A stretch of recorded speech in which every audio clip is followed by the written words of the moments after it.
Halo semuanya, langsung aja nih kita mulai pembahasannya. Pernah nggak sih kalian mikir kalau tubuh kita itu sebenarnya bisa ngomong? Nah, hari ini kita bakal ngebedah topik yang super menarik soal seni tari tradisional Sunda. Tapi kita nggak bakal ngelihat ini cuma sebagai olahraga atau sekedar olah tubuh biasa ya. Di penjelasan kali ini kita bakal sama-sama ngelihat gimana tubuh itu beneran bisa berbicara. Yup, seni tari itu sebenarnya adalah sebuah bahasa nonverbal yang maknanya tuh dalam banget. Untuk kerangka pembahasan kita hari ini, ada 4 poin utama. Pertama, filosofi tari, tubuh berbicara. Kedua, 4 pilar utama seni tari. Ketiga, kamus gerak dasar tari Sunda. Dan yang terakhir, fungsi tari dalam kehidupan sosial. Sebelum kita masuk lebih dalam, coba deh kita renungin kalimat ini sebentar. Seni tari itu ibarat bercerita tanpa kata-kata. Wah, ini krusial banget loh. Jadi, mari kita buang jauh-jauh anggapan kalau nari itu cuma soal ngapalin langkah kaki atau sekedar gerak badan aja. Nggak gitu konsepnya. Tubuh kita ini adalah medianya, gerak itu bahasanya, dan nyawanya ada di musik. Nari itu murni soal gimana tubuh kalian ngerespons irama, dan pada akhirnya menyampaikan sebuah cerita. Oke, kita masuk ke bagian pertama. Filosofi tari, tubuh berbicara. Kalau secara teori kan tari itu dibilangnya media komunikasi nonverbal ya.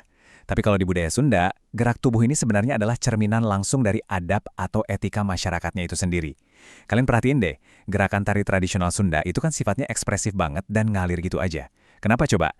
Soalnya ini tuh merepresentasikan karakter masyarakat Jawa Barat yang sumerah alias terbuka, ramah, tapi di saat yang sama tetap punya aturan dan pakem yang kuat. Jadi setiap lakukan gerakan penari itu aslinya lagi mantulin kearifan lokal setempat. Keren kan? Lanjut ke bagian 2. 4 pilar utama seni tari. Nah, di dalam tarian visual Sunda ini, ada 4 elemen ajaib yang semuanya diawali kata wira. Keempatnya ini yang ngebentuk tata bahasa, ritme, emosi, sampai tanda bacanya. Ada wiraga, wirama, wirasa, dan wirupa.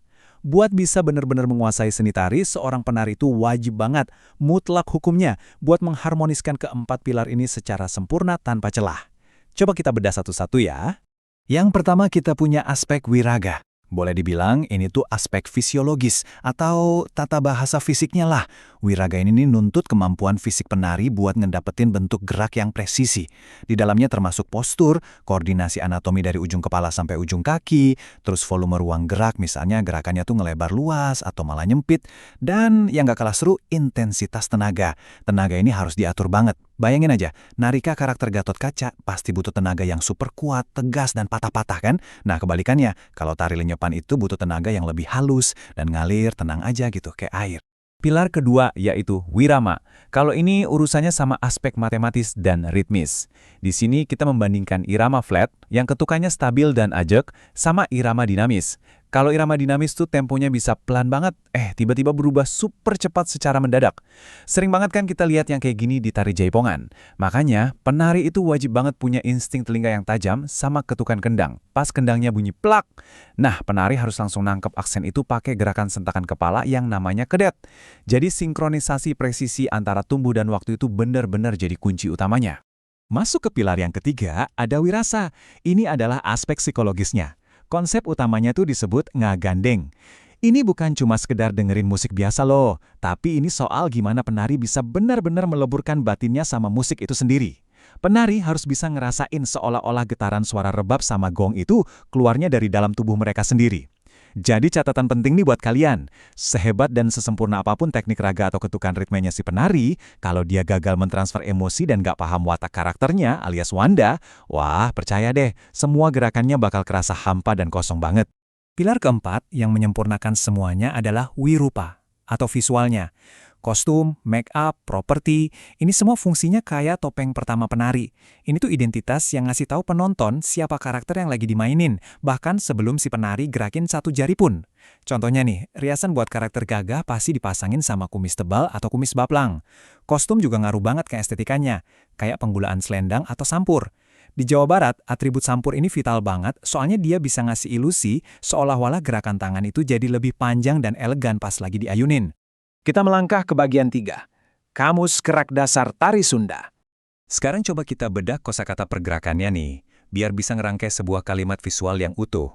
Mulai dari kepala atau sirah, kita punya gerakan gilek yang menggeser leher secara datar, terus galiar buat putaran halus, dan kedet buat sentakan. Turun ke tangan atau pandangan, nah ini elemen yang paling ekspresif. Ada ukol buat muter pergelangan tangan, dan posisi jari khusus kayak naga rangsang.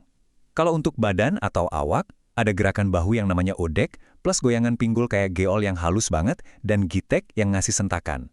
Terakhir, buat tumpuan kekuatannya di kaki atau sampean, ada posisi lutut mendak, langkah mincit yang super lincah, sama geseran telapak kaki tanpa diangkat yang disebut kengser. Istilah-istilah inilah yang sebenarnya ngebangun fondasi tarian Sunda. Dari semua kamus gerakan tadi, ada satu posisi yang pengen banget saya soroti. Mendak. Ini adalah posisi di mana kedua lutut penari ditekuk ke arah luar, jadi postur tubuhnya itu otomatis merendah. Terus, kenapa ini penting banget buat dibahas? Karena mendak ini ibarat jangkar fisik, benar-benar fondasi absolut di tari tradisi Jawa Barat.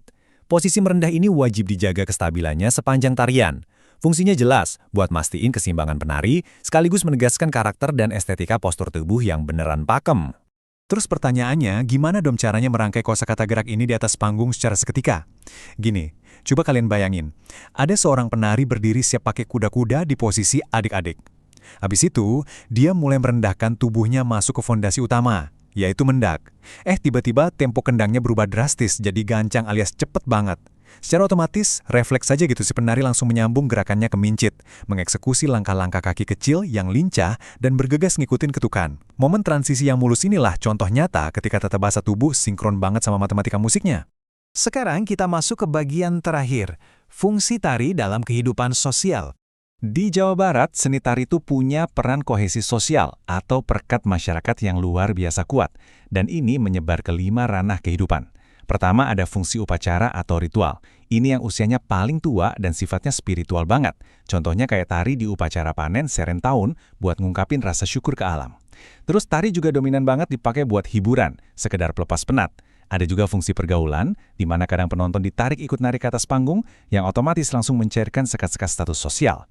Kalau di era modern sekarang, tari itu merangkap juga sebagai pendidikan, dan pastinya jadi salah satu motor penggerak roda ekonomi di industri kreatif. Jadi fungsi tari ini benar-benar membentuk satu lingkaran utuh ekosistem masyarakat. Dari kelima fungsi tadi, ada satu yang esensial banget buat kita garis bawahi, yaitu fungsi pendidikan. Seni tari itu pada dasarnya adalah bentuk edukasi etika. Lantai panggung dan sanggar latihan itu aslinya adalah ruang kelas buat pendidikan karakter antar generasi loh. Melalui setiap gerakan yang diulang dan kedisiplinan yang ditanam, seni tari secara aktif mentransfer kearifan lokal Sunda yang maknanya indah banget. Silih asah, yang artinya saling belajar dan menajamkan pikiran, silih asih alias saling menyayangi, dan silih asuh atau saling menjaga dan membimbing satu sama lain. Jadi jelas ya, tari itu jauh lebih dari sekedar hiburan visual, tapi juga tuntunan jiwa buat masyarakat. Sebagai penutup dari penjelasan kita hari ini, saya mau meninggalkan kalian sama satu pertanyaan buat direnungkan.